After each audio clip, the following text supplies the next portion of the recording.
Hello again and welcome back to the PhatPhish Guitar Studio. I'm Dave, and in this video I want to talk about reverb and delay effects.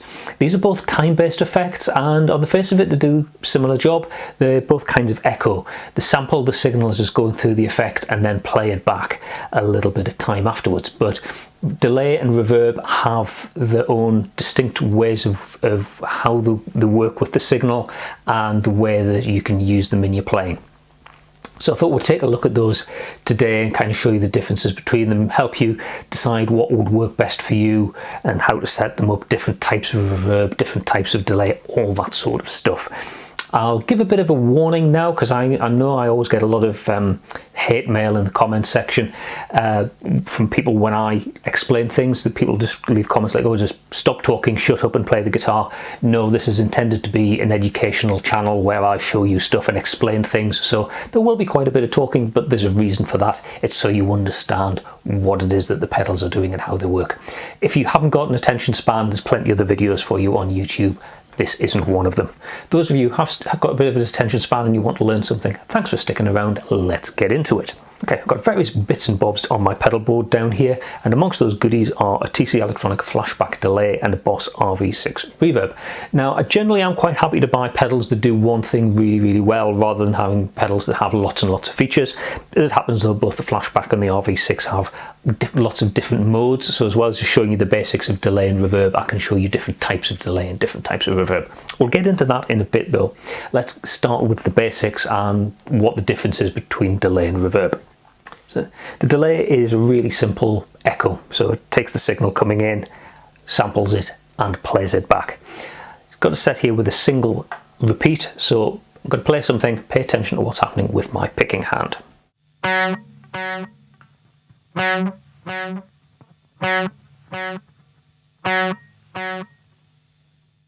Okay, so you can hear there that I'm playing the string, and then you're getting that same note played back. I've got this set up as just a single delay, one repeat. There's three controls really that you need to know about. There's the delay time, so how long is it between the original signal going through and playing back that echo. One called feedback, which is the number of repeats effectively that you get. I'll show you that in a second. And this other one, which is the level, which is how loud or how quiet the delayed signal is. So that was a simple repeat. I'm just going to change the pedal slightly to give us a bit more repeat. Yes, there'll be lots of edits in this video as I'm leaning forward onto the pedal board. Not the most flattering angle. So pedal, I've set it up slightly shorter delay time and more repeats. So again, pay attention to my picking hand.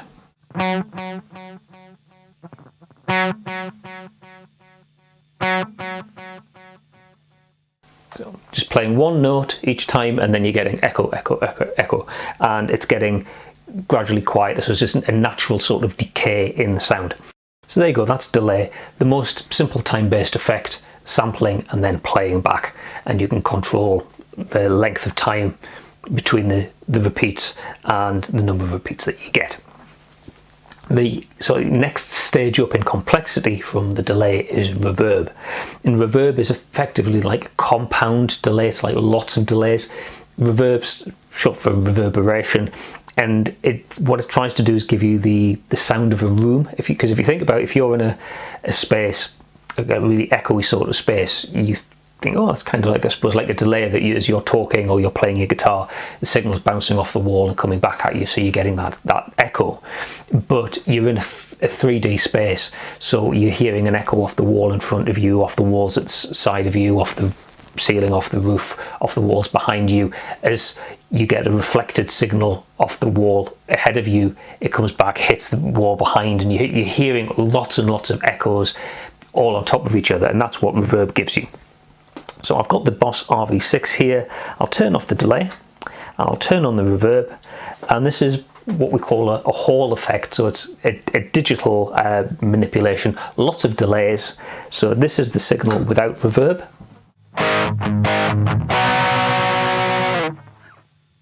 And this is with reverb. Yeah, so you can hear that when I stop playing there, it's not the clean echo, echo, echo, echo, echo that you had with the delay. There's like a lot more going on, some much more complex sound, because as I say, you're hearing like a compound of lots of delays going on. And we can do all sorts of things with the controls on the reverb. Different reverb pedals will give you different controls. The main thing is the intensity of the reverb effect. There's a few different reverb types on here. I'll get into those in a little bit, but just to give you an idea of how extreme we can go. Okay, so we're still on the Hall setting, but I've turned the effect intensity up to the max. Now it sounds like this.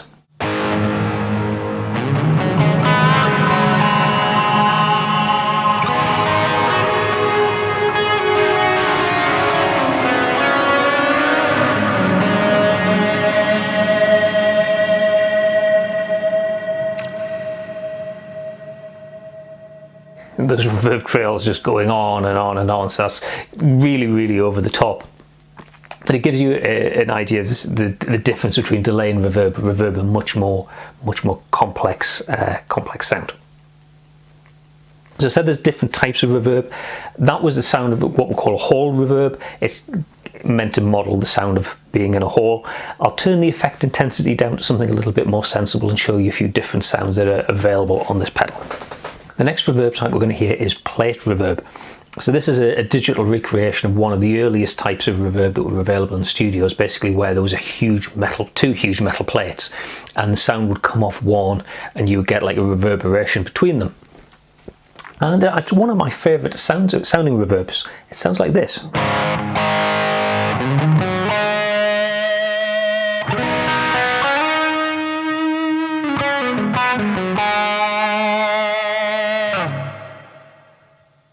Yeah, so you can hear that sound there just decaying away. Not as quite as rich as the Hall, but I think quite a nice natural sounding reverb. Another type of reverb that you would often see, particularly sort of like older amps, is what we call spring reverb, and these were literally units with springs in, and the sound would, the electrical signal for the sound would travel through the springs, and they'd kind of effectively jiggle around and give you a reverberation sound. So let's turn the pedal to spring setting. It sounds like this.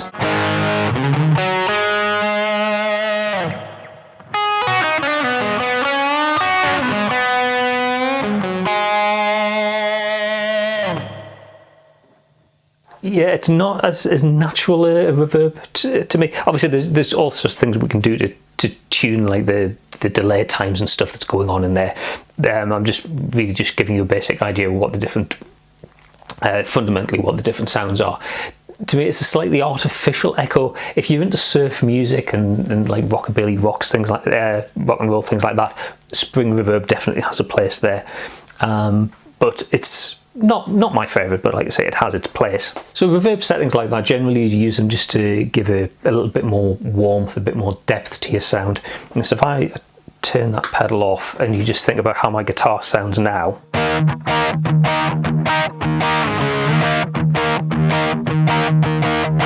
You know, it's a bit dry. If I stand on the pedal, give a bit of hall reverb.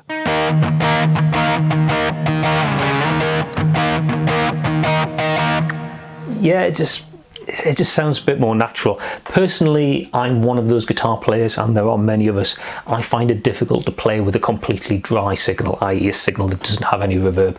I like a little bit of reverb there just makes the guitar feel a bit more organic, a bit more natural.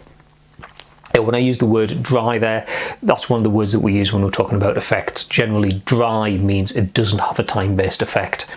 Wet means it's got some sort of delay or echo or chorus or something like that. There's a whole other set of time-based pedals like chorus, flanges, phasers that have a time-based element in them, but they do something with the signal. You know, they modulate it in some way to give you a different type of sound. Subject for a whole separate video. Today we're just talking about the basic echoey type of time-based pedals, the delay and the reverb. So yeah, as I say, yeah, I find it a little bit difficult to play without some degree of reverb. So for the rest of this video, I'll probably be keeping reverb on, just to say, yeah, I prefer the sound. But just to round off the section on reverb, this particular pedal does have some more like effecty type reverb sounds, where you can use reverb like as an effect rather than just like an always on shaping the voice of your guitar, if you see what I mean. So for example, let's try the shimmer, which is one of the more extreme settings. So I'm going to go onto the clean sound for this, kick the pedal in, and it sounds like this.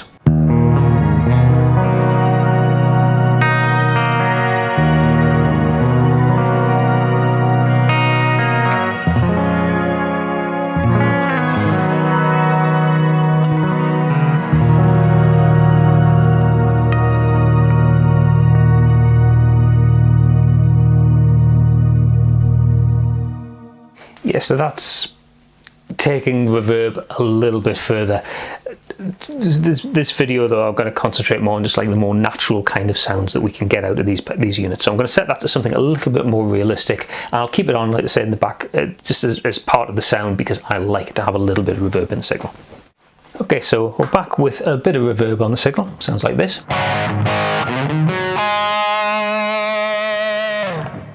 Now let's take a bit of a deep dive into the world of delay. I said the TC electronic flashback that I've got down on the board here, lots of different delay types modelled in here. I've got a digital delay effect here, fairly short delay time and a number of repeats. Yeah. And I think that sort of works really well in a lead line sort of context.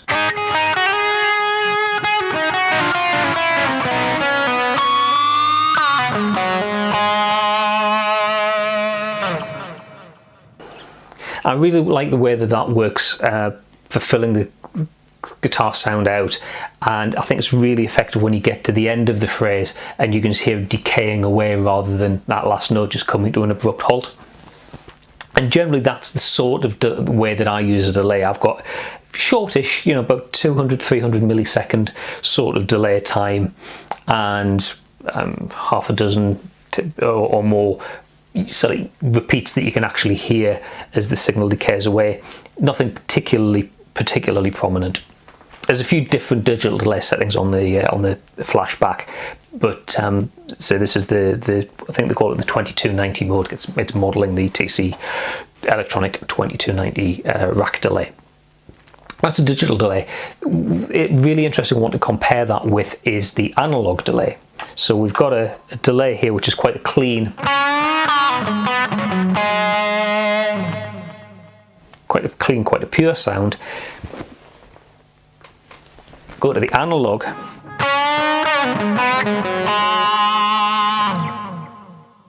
Yeah, it's a little bit darker perhaps, and it's not as like hi-fi quality. This is basically modelling digitally what the sound was on the older analog delay pedals, where we're using what are called bucket brigade chips. Called bucket brigade, if you think about in the old days, people with putting out a fire would have like passing a bucket of water from one person to the other. Generally the bucket of water would get from one end of the chain to the other, but every time the bucket gets past, a little bit of water slops out, so you don't end up with a full bucket at the end. That's what a bucket brigade circuit is doing. It's taking the signal and storing it, and then playing it back, and storing it again and playing it back, and each time it gets sampled there's a little bit of degradation just because of the way that the bucket brigade chips work. So that's why the signal's not as pure and not as hi-fi. That's the big difference between digital delay, which is very clean, very pure, very hi-fi, and analog delay, which is a little bit darker sounding, and you start to lose a little bit of the quality of the signal. You know, much longer delay times and more repeats, you sort of exaggerate that like that loss of quality. Loss of quality isn't necessarily a bad thing. Some people prefer that analog sound because they think it sounds a bit more warm, a bit more natural. You know, all those sorts of words that we use to describe sound. And think, oh no, digital delay, it's too pure. It's like the difference between vinyl and CDs. Not saying one is right or one is wrong. They both have their uses. So I say analog delay was the precursor to digital delay. Much earlier on though, we had delay signals which were based on tape. They were literally, you had a glorified tape recorder, so there'd be a loop of tape running, recording what the guitar was doing, and then there was a series of playback heads that would then play that back, and it was subject to all the frailties that tape has. It's not a very consistent speed, so there's a little bit of variation in the delay time because tapes stretch, and it's going over a very mechanical means of transporting the tape, and the tape degrades over time. So let's hear that. So the tape sound, yeah, you can hear that sort of sound decaying away there. It's definitely not as clean and hi-fi as the digital delay was.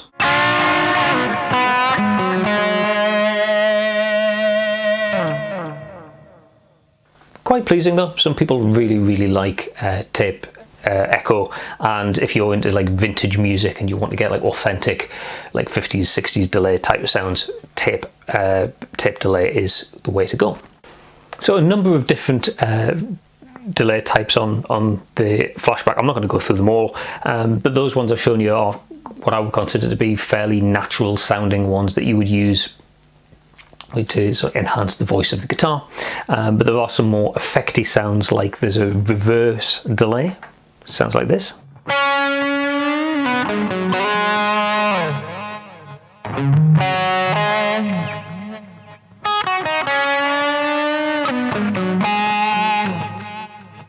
Yes, so that's taking the signal and playing it back, but it's playing it back in reverse, so you get that slightly weird sound.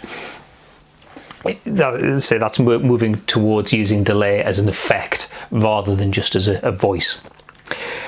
I'm going to go back to the digital delay setting though and show you a few different ways that we can set the delay up and how we can use it. So the sound we were hearing before, digital delay, relatively short delay time and a number of repeats. Yeah, quite natural.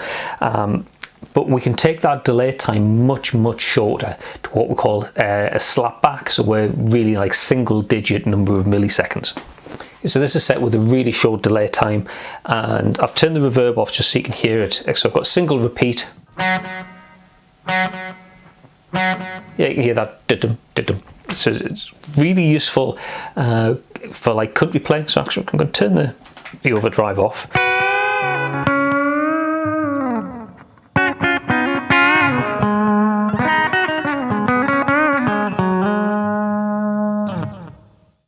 Yeah, so very subtle effect, but it just adds just a little bit of extra kick to lead lines. Very useful as well if you've got a bit of a thin sounding single coil pickup and you just want to give it a bit more oomph.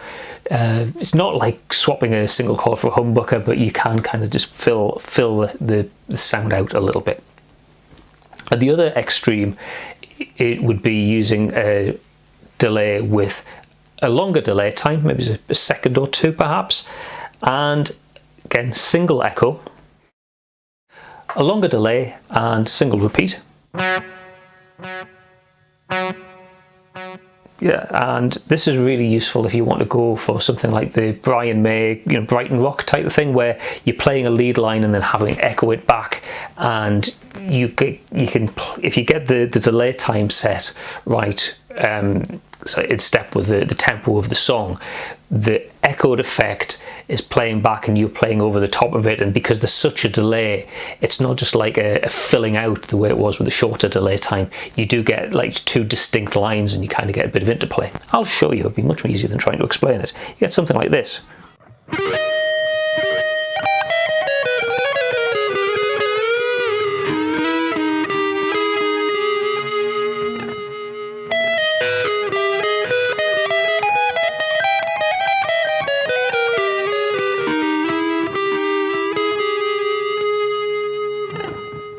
Or you can go nuts and put lots of feedback on it, give it lots of repeats, and do crazy things like this.